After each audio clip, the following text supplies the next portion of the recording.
அருள்மிகு உச்சிஷ்ட கணபதி திருக்கோவில் கால பைரவ ஜெயந்தி விழா 64 பைரவ மூல மந்திர ஜபஹோமத்துடன் நடைபெற்றது. ஏராளமான பக்தர்கள் பங்கேற்பு.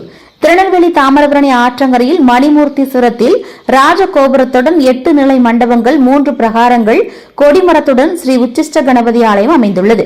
இந்த திருக்கோவிலின் வடகிழக்கு மூலையில் அருள்பாலித்து வரும் சொர்ண ஆகாசன பைரவருக்கு மகாதேவ அஷ்டமியை முன்னிட்டு 64 பைரவ மூல மந்திர ஹோமம் நடைபெற்றது. ஹோமத்தில் 64 கலசங்கள் வைத்தும் நெல்லிக்கனி மற்றும் தேன் கொண்டு பைரவ ஹோமம் நடைபெற்று பூராகுதி நடைபெற்றது. கலசங்களுக்கு சிறப்பு தீபாராதனை நடைபெற்றதும் சொர்ண ஆகாசன பைரவருக்கு மாப்பொடி, மஞ்சள் பொடி, வாசனை பொடி, பால், தயிர், தேன், இளநீர், விபூதி, அன்னம், நெய் மற்றும் சந்தனம் கொண்டு ருத்ர ஜபத்துடன் அபிஷேகம் நடைபெற்றது. பின்னர் யாகசாலையிலிருந்து கலசங்கள் கொண்டுவரப்பட்டு பைரவ கலாபிஷேகம் நடைபெற்றது.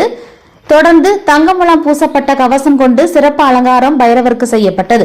அர்ச்சனை முடிந்து நட்சத்திர ஆரத்தி, கோபுர ஆரத்தி காண்பிக்கப்பட்டது.